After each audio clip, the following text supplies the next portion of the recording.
Well, you mentioned, training, your, let's say, capacity building as well, right? Because it's about, training the future generations so as to, contribute to the development of the region.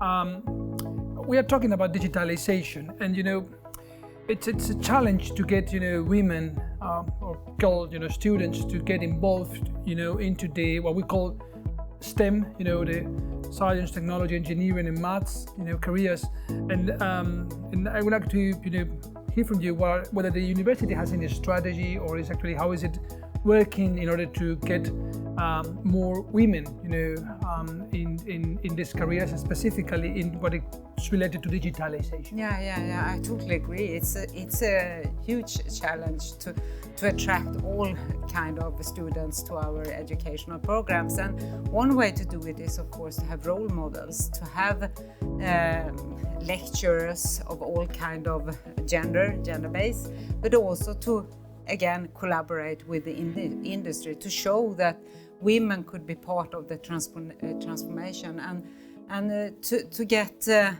young people to see the attractiveness within the industry, what can be challenging and what could be spurring and interesting issues for the future. And how are you doing, as a university in terms of digitalization? I don't know, I'm sure, this is we were already commenting, this is a very digitalized country. Yes.